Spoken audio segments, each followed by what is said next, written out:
hormati Bapak Kepala Desa Tubuh bersama seluruh perangkat, yang kami hormati Bapak Babin Kamtibmas Desa Tubuh, yang kami hormati Bapak Babinsa Desa Tubuh, yang kami hormati Ibu Ketua Tim Penggerak PKK Desa Tubuh, yang kami hormati Ketua BPD Desa Tubuh, yang kami hormati Bapak Ibu tokoh pendidikan, tokoh agama, tokoh masyarakat, tokoh adat, juga dari forum anak atau perumusan anak yang hari ini hadir untuk kita mengikuti informasi penting terkait dengan perlindungan anak. Singkatnya Bapak Ibu peserta yang kami hormati, kami kasih, pertama-tama kita tentu menyampaikan puji syukur kepada Tuhan Yang Maha Kuasa karena hari ini kita boleh berada di ruang atau aula dari kantor Desa Tubuh untuk kita berbagi pengetahuan terkait regulasi yang membingkai kenapa anak itu dilindungi, seperti apakah anak, sehingga anak itu harus benar-benar dilindungi dari hak-haknya, dan anak juga harus terhindar dari perbuatan kekerasan atau perbuatan salah. Itu inti dari nanti pertemuan sebentar. Sehingga mungkin nanti informasi dari kami, regulasi yang ada di spanduk ini, tetapi kita nanti lebih banyak menggali. Kita mencoba menggali, kita mendiskusikan terkait dengan kira-kira kita berbicara sosialisasi undang-undang selesai. Lalu tidak ada lembaga yang nanti melanjutkan sosialisasi ini, maka kita akan mengakhiri, kita mengakhiri dengan membentuk suatu lembaga kecil, lembaga yang nanti hadir untuk menjawab tantangan kebutuhan anak. Jadi lembaga ini nanti namanya Komite Perlindungan Anak di Desa. Kita hari ini juga nanti mencari tokoh-tokoh kunci yang kira-kira kita harapkan tokoh kunci ini akan benar-benar menggerakkan lembaga ini untuk berfungsi maksimal mencapai perlindungan anak dan memenuhi kebutuhan hak anak. Nah, ini yang nanti kita coba. Jadi Bapak Ibu, mungkin itu sedikit gambar terkait dengan pertemuan kita hari ini. Untuk itu kami berharap bahwa Bapak Ibu yang telah diutus tentu adalah mereka yang terpanggil untuk kita berbagi cerita. Setelah kita berbagi cerita, kita juga berbagi peran, supaya siapa berperan melakukan apa, tapi terkait dengan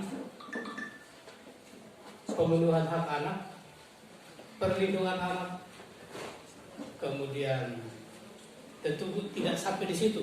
Tapi lembaga yang satu ini, walaupun namanya Komite Perlindungan Anak, tetapi fungsinya lebih kepada perlindungan perempuan juga.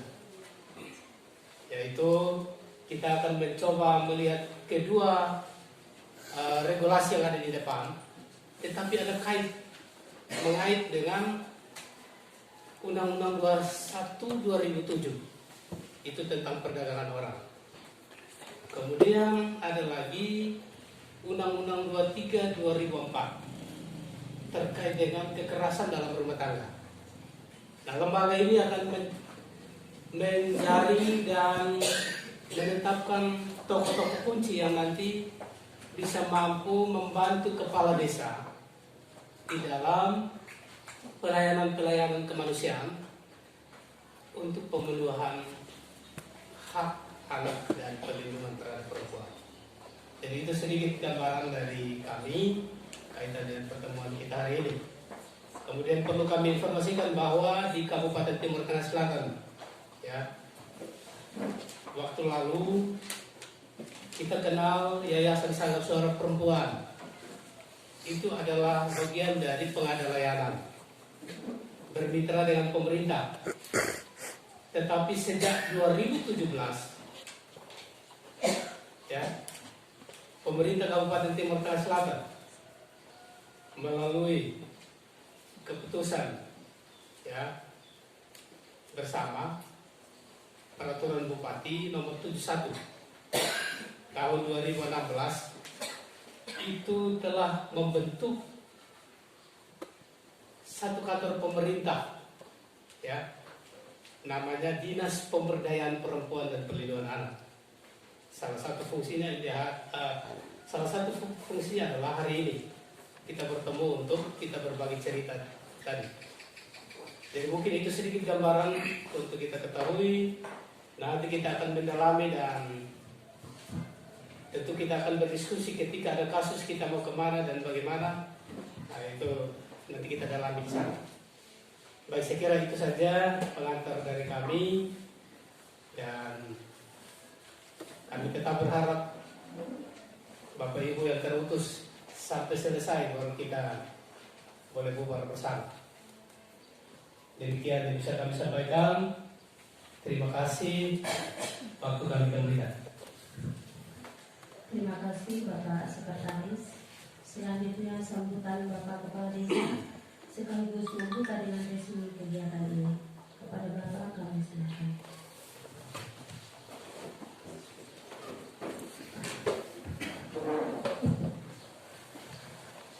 Terima kasih untuk kesempatan yang diberikan oleh Ibu Ketua saya.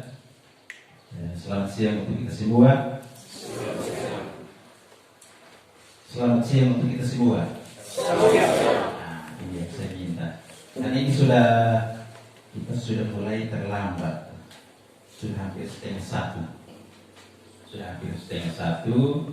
Sehingga dan sampai karena kesiangan dari kita agak lemah. Nah, biasanya kita semangat itu di pagi. Baik, yang saya hormati Bapak Sekretaris Dinas P3A Kabupaten TTS yang dalam hal ini mewakili Ibu Kepala Dinas. Yang saya hormati Ibu Pejabat Analisis Pekerja Sosial Perlindungan Anak Kabupaten TTS. Yang saya hormati Ibu Staf Administrasi dari Dinas. Yang saya hormati Bapak Pemirsa Kecamatan Tugu. Yang saya hormati Bapak Babin Kamtibmas Kecamatan Tugu yang berkenan hadir di tengah kita. Yang saya hormati Ketua BPD dengan anggota mungkin. Kemudian yang saya hormati dan saya kasihi para peserta sosialisasi yang hari ini kita bertemu di sini. Ini terwakili semua, baik dari tokoh agama, tokoh adat, tokoh perempuan, tokoh pemuda, anak-anak. Jadi ini peserta yang hadir ini memang tidak kita hanya pilih-pilih saja, tetapi ini melalui satu atau melalui petunjuk yang diberikan atau yang kami terima dari dinas. Jadi semua terakomodir di dalam. Baik, singkatnya kita semua yang hadir pada saat ini yang saya hormati dan saya kasihi. Pertama-tama kita sebagai orang beriman kita patut bersyukur dan berterima kasih kepada Tuhan karena atas kekenangannya, walaupun kita berjauhan, kita sibuk dengan tugas dan tanggung jawab kita sebagai masyarakat Desa Tugu, tetapi Tuhan masih berkenan mengumpulkan kita di tempat ini untuk kita boleh melakukan sosialisasi dari Dinas P3A Kabupaten TTS. Yang kedua, saya sangka apa yang disampaikan oleh Bapak Sekretaris tadi sudah jelas. Jadi pertemuan atau sosialisasi yang kita lakukan hari ini punya manfaat yang besar. Kita bersyukur karena dari Dinas P3A sudah kali yang ketiga melakukan kegiatan di Desa Tugu. Jadi kita bersyukur, kita berterima kasih kepada Tuhan karena saya tidak tahu di tempat lain ada atau tidak, terutama di Kecamatan Tugu. Tetapi untuk Desa Tugu yang saya tahu sudah 3 kali. Jadi ini satu kebanggaan yang perlu kita syukuri karena ini sangat luar biasa perhatian pemerintah, terutama dari Dinas P3A berkaitan dengan masalah-masalah yang sering bahkan banyak terjadi. Dan ini juga tidak terlepas dari pokok pikiran Dewan. Jadi tadi saya sempat komunikasi dengan Dewan, tetapi karena ada kesibukan berhubungan dengan partai sehingga Pak Rumi tidak sempat hadir, tetapi ini juga tidak adalah pokok pikiran dari Dewan. Jadi Bapak Mama yang saya hormati dan saya kasihi, memang P3A ini berdiri tahun 2017 karena melihat banyak masalah-masalah yang berhubungan dengan hak perempuan dan anak banyak terjadi, dan itu tidak salah. Dan ini persoalan yang berhubungan dengan hak perempuan dan anak ini perlu kita suarakan terus menerus. Jadi kita harus omong lebih banyak, omong terus, bukan hanya batas kita dengar lalu kita pulang diam, tetapi kita harus omong lebih banyak agar banyak masyarakat yang sadar.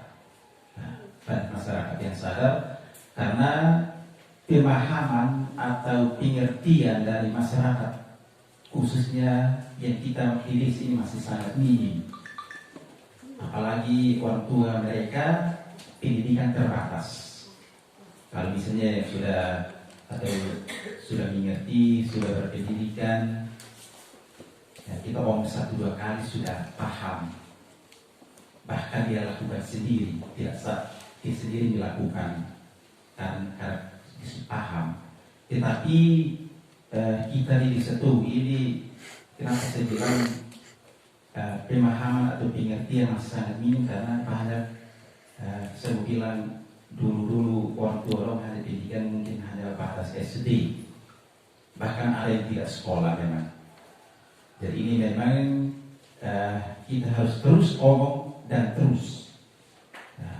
Jadi karena itu Bapak Mama yang hadir dalam sosialisasi ini, kami sudah melihat bahwa yang ini bisa omong, ini dalam pertemuan bisa sampaikan di sana.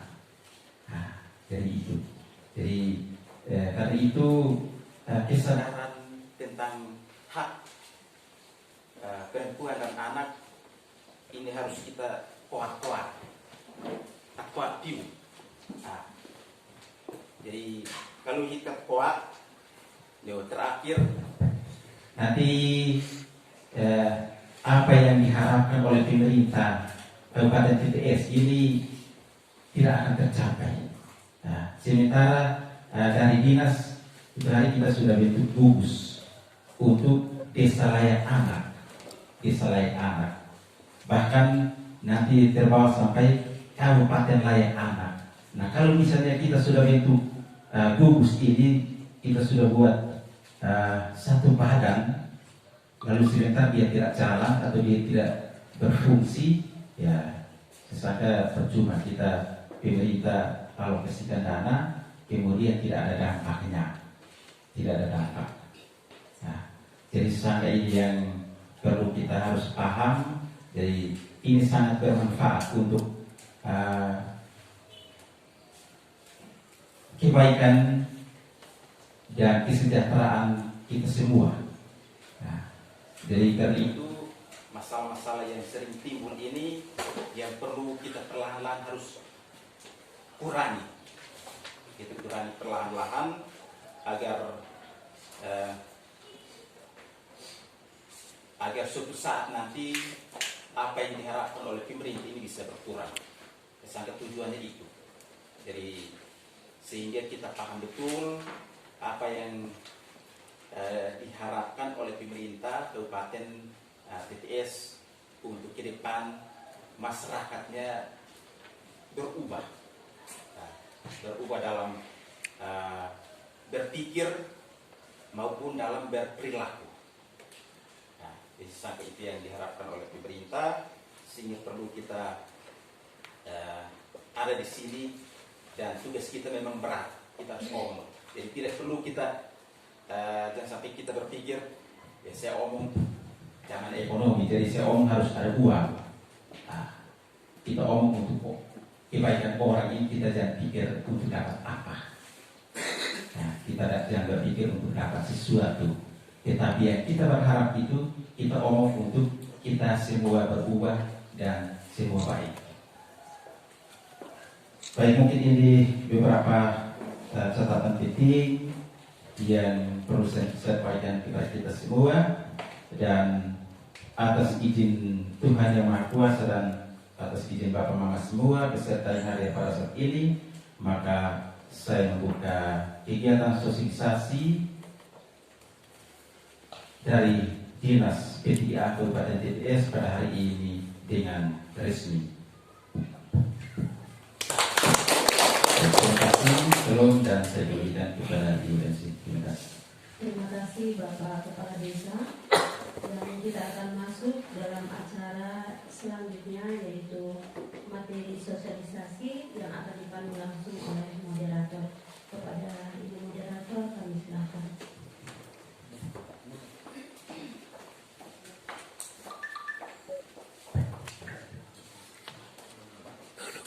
Baik, terima kasih MC yang sudah memberikan waktu untuk kami memandu kegiatan ini.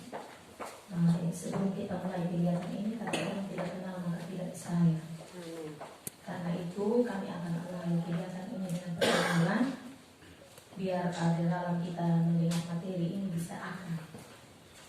Yang pertama yang ada di depan Bapak Mama yang baju kotak-kotak beliau adalah sekretaris dinas P3A. Beliau sehari-hari membimbing kami di dinas P3A. Beliau bernama Bapak Robinson Yunokas SHMSI. Sehari-hari kami biasa sapa dengan nama saya Bapak Robi. Kalau yang ada di samping Bapak Mama, Bapak Babin Kamtibmas, barangkali Bapak Mama sudah kenal setiap hari. Saya yang belum asing, jadi nanti mungkin Bapak Sipain silakan nanti memperkenalkan diri serta dengan Bapak Babinsa. Saya memperkenalkan diri saya. Nama saya Sesdiola Tivi Sarjana Hukum. Saya bekerja di Dinas P3A. Sehari-hari menangani kasus kekerasan terhadap anak. Ketika kami datang beberapa hari lalu ke sini, miris memang saya dengar, bahkan saya alami sendiri di tempat ini.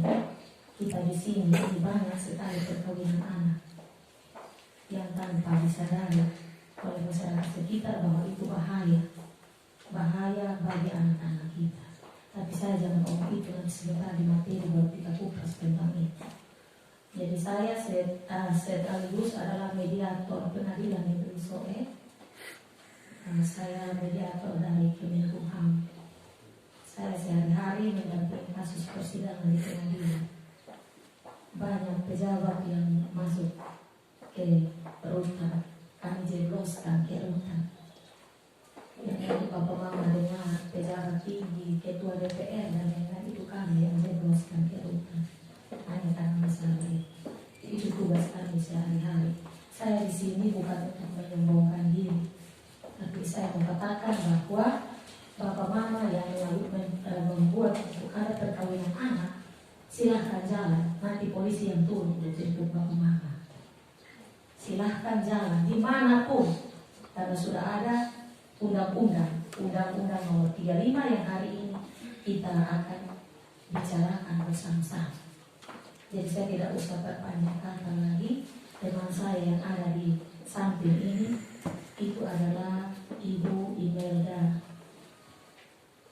Sofia Imelda Makmova, sarjana ilmu pemerintahan. Sehari-hari beliau yang mengurus kami pengurusan perut di kantor di bagian keuangan. Jadi beliau sarjana ilmu pemerintahan, tapi beliau bekerja di bidang keuangan. Jadi mungkin keahlian beliau sebelum bekerja di dinas adalah mengurus keuangan, makanya diperhatikan oleh pemerintah daerah. Tiap hari beliau yang urus kami ke administrasi keuangan di kantor. Itu sekedar perkenalan kita. Saya akan memandu kegiatan sosialisasi ini. Dan sebelum itu saya persilakan Bapak Babinsa untuk perkenalkan diri. Babin Kamtipmas, Bapak Babinsa. Karena saya tidak tahu nama, saya lihat di absen tadi Bapak Sipayung yang saya hafal, tapi yang namanya tidak. Baik, terima kasih. Mungkin perkenalan langsung. Nama Widianto Sipayung, menjabat sebagai Babin Kamtipmas di Kecamatan Tobu. Terima kasih. Tepuk tangan untuk Bapak. Ya baik, salam. Salam. Saya perkenalkan, nama saya Selvo Dever Aoepa. Kalau saya asli Kolwano. Kalau masyarakat sini sudah banyak sudah kenal saya, mungkin yang bapak-bapak dari dinas P3 yang belum kenal saya.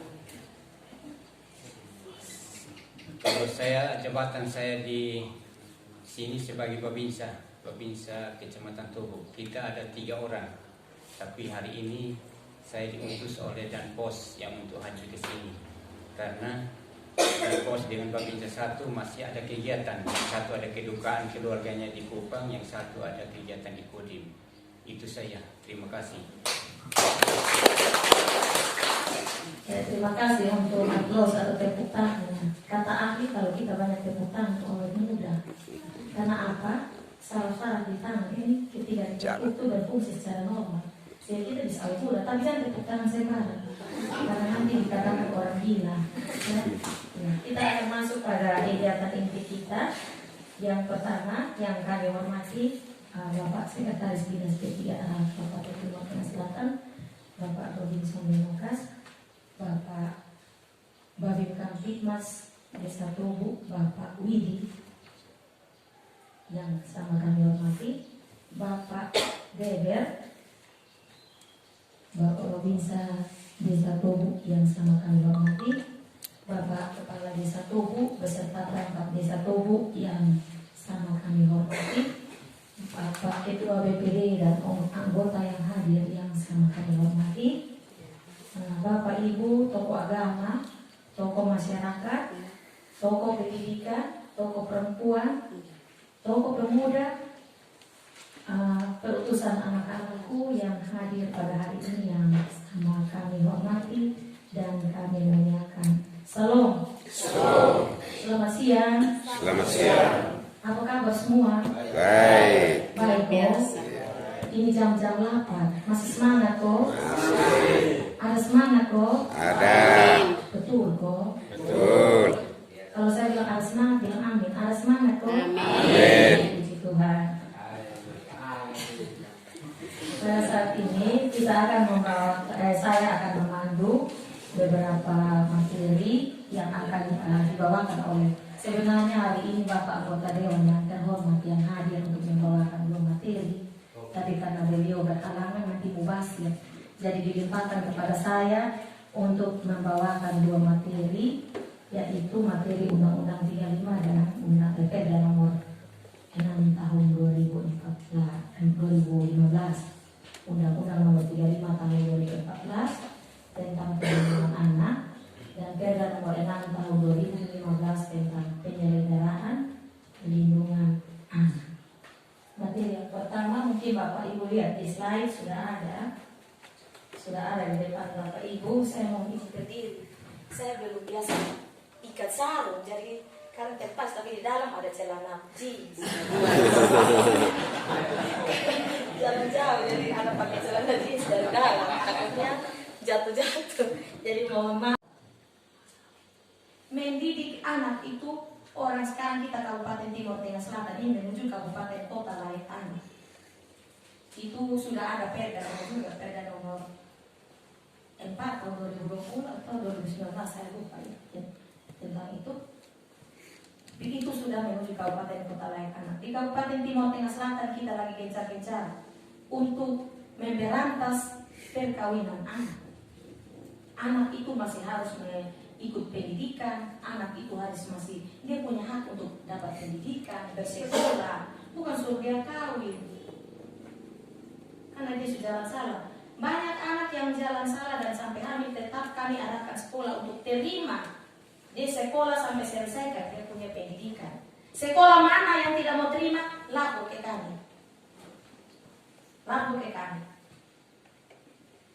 Karena anak di dalam undang-undang ini dia mempunyai hak untuk memperoleh pendidikan. Dalam kondisi apapun dia adalah anak yang punya hak tentang itu. Jadi bapak mama ketika ada sekolah yang tolak kesehatan, kalau dia dalam kondisi hamil terus pergi sekolah, guru dong tolak dia untuk tidak sekolah, kasih tahu kami, biar kami yang itu. Yang berikut ada kekerasan seksual. Ini yang saya mau ngomong di bapak mama tuh. Ya, kekerasan seksual. Salah satunya itu anak belum usia untuk kawin, susuruh dia kau kawin. Karena kita begini kita salah anak, bilang tak usah. Ini lu yang salah, lu yang bisu. Mama nasihat saya rumah, lu yang mau bikin begitu nah. Mama mau begini tapi lu yang bikin begitu. Sudah koreksi diri orang tua. Pola asuh yang ibu gunakan, bapak gunakan, apakah benar atau tidak? Atau anak berkeliaran bebas dibiarkan saja. Ketika anak sudah jatuh baru bilang, lu yang dicari-cari, mari sudah kau tidur, kau kawin sudah apa? Kesalahan ada di siapa?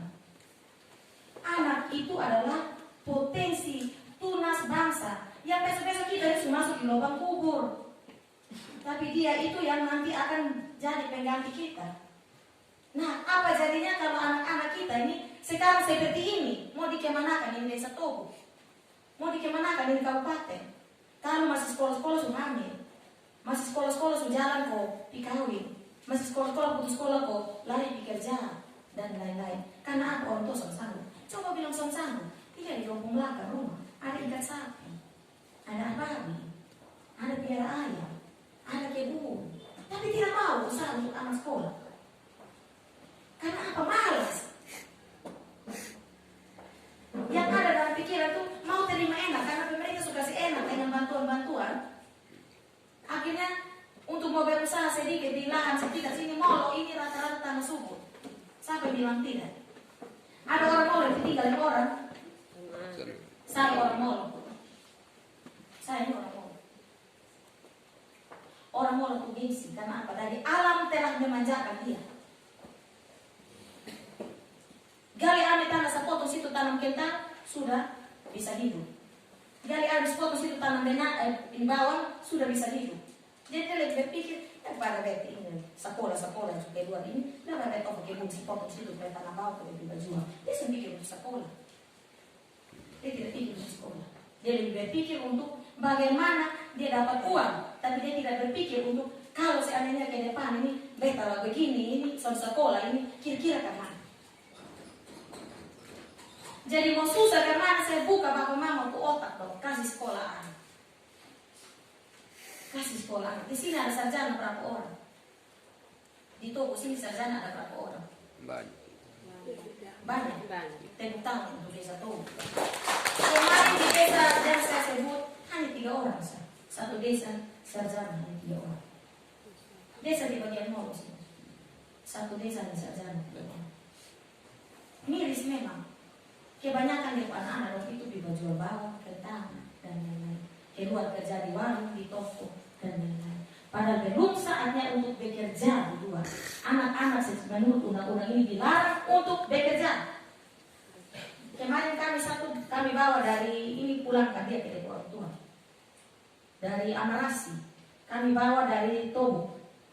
Dari sini kita pulangkan ke rumah orang tua karena belum saatnya untuk dia bekerja. Kami mau bilang capek memang capek. Kalau dia sudah lalu, kalau tidak ada masalah kami tidak tahu dia masih usia anak. Jadi kami minta Bapak Desa untuk data ini anak-anak di desa Togo ini yang sekolah maupun yang tidak sekolah, yang kerja di warung mana, di mana-mana itu harus ada data di desa supaya kita gampang kontrol ini anak. Kami akan berupaya untuk buat satu gebrakan untuk cek anak-anak yang kerja di warung dan di toko. Kita tarik pulang semua. Orang tua yang pikir jatuh, kenapa suruh anak?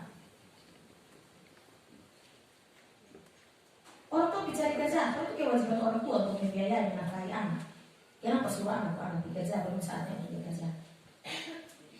Bapak mama telah mengkhianati ciptaan Tuhan. Siapa yang suruh bapak mama lo lahirkan dong? Terus tidak mampu untuk biaya dong, terus suruh dong lo cari uang. Dong cari uang, bapak jangan salah, bapak sudah datang bilang, Neo, sudah begini jadi mana? Yang disalahkan pemerintah desa, yang disalahkan kita yang omong-omong ini, yang disalahkan siapa lagi? Pasti mama bilang guru tidak model mana kok model itu. Terus guru bilang kok ternyata orang tua di rumah, anak orang tua di rumah. Oh jadi, kekerasan seksual saya mau tahu bukan di sini. Kekerasan seksual itu apa saja? Pemerkosaan, persetubuhan anak, persetubuhan. Kenapa saya katakan pemerkosaan dan persetubuhan beda? Beda. Pemerkosaan itu satu kali saja dia berbuat. Laki-laki perkosa dia saat itu dikategorikan pemerkosaan. Tapi ketika dia di pertama awalnya diperkosa, terus setelah itu dia mau dan diulang-ulang, itu namanya persetubuhan. Namanya persetubuhan anak. Jadi jangan sebut bilang pemerkosaan, tidak. Kalau seulang-ulang itu namanya persetubuhan anak. Persetubuhan anak itu yang untuk PTS paling tinggi.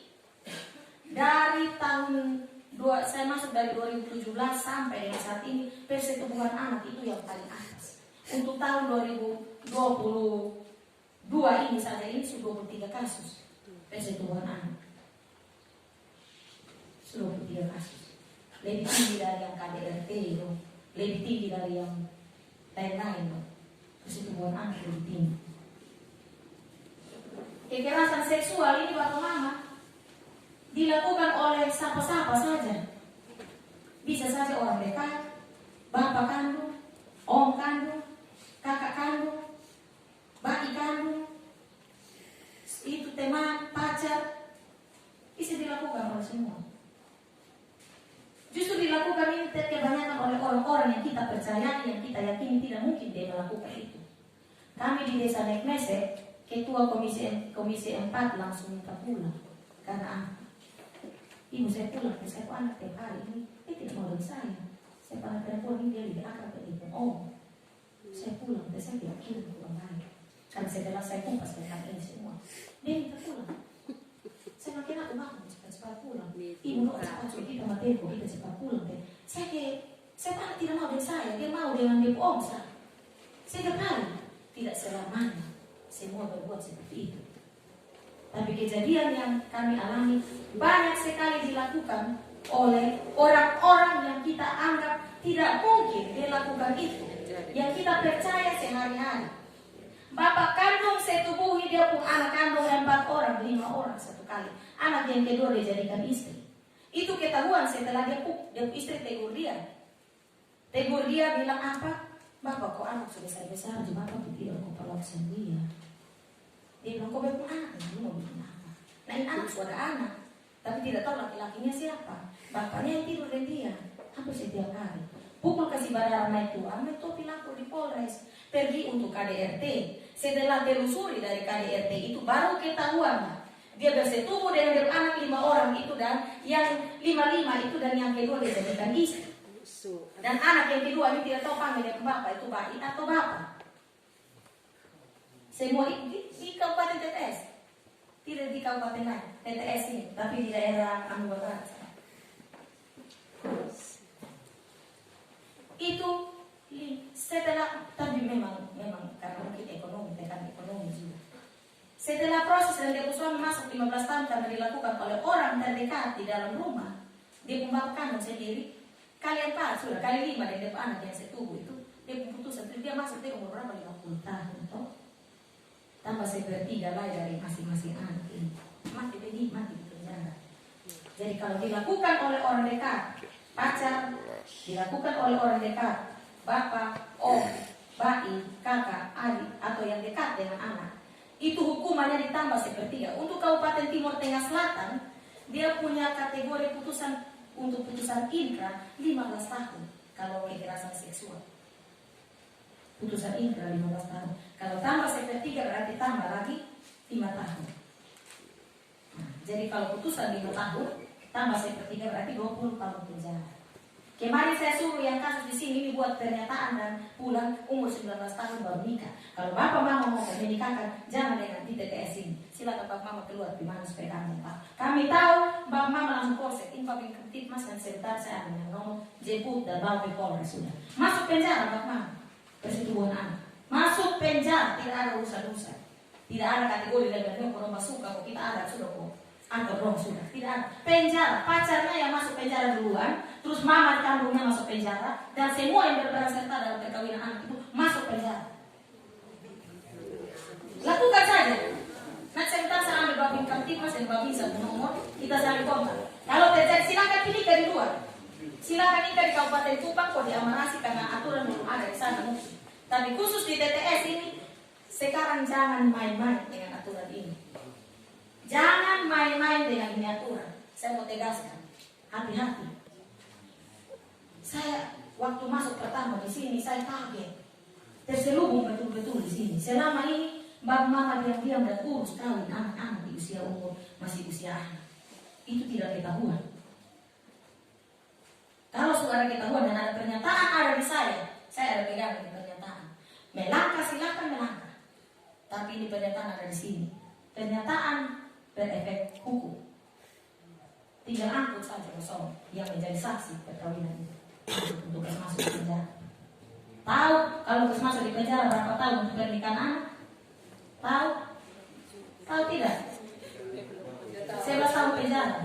Denda berapa? 60 juta. Silakan. Berarti jubir masuk. Masuk. Yang jadi jubir masuk.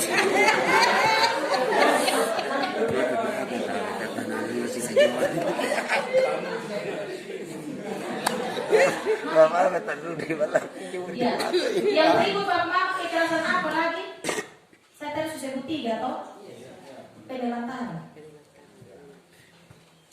Penelantaran itu kemana ya cerita? Di daerah sini luas sekali. Tanah ini luas. Mau ini dan saya potong tanah sumur, tanah bawah baru. Tapi lebih pilih kerja di luar. Kerja di luar karena dia ada pembunyi. 1 kali kerja ini 5 juta, 10 juta. Oh, lebih baik kerja di sana daripada dia tanah luka, toba-toba. Kerja di sana kok tinggal lebih dulu-dulu, kok jaga orang tua anak, kok atau ini. Terus dapat doi, dapat gaji 5 juta. Lebih pilih di luar. Padahal kita di sini tanah terlalu luas, lahan tidur terlalu banyak. Tapi tidak ada yang mau olah. Air juga saya katakan itu air terbuang. Di dekat puskesmas itu air terbuang. Air meleleh ini sampai terbuang. Tapi tidak ada yang mau tanam sayur di dekat bak situ kok. Tidak ada. Mungkin karena sudah ada modal kok atau apa. Pemalas. Itu mama om bilang pemalas bukan saya om.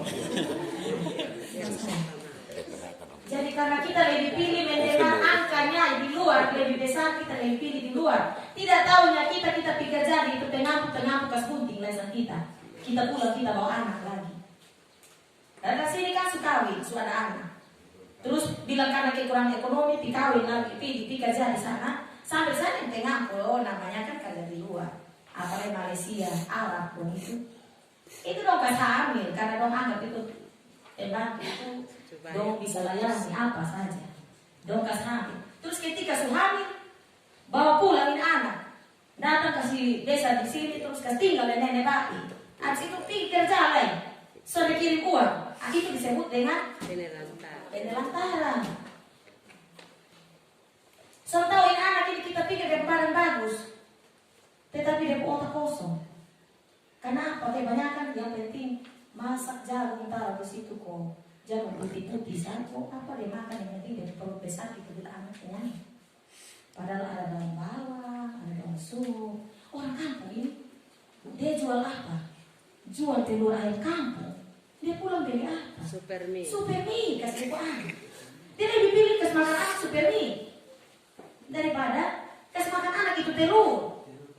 Dia beli telur.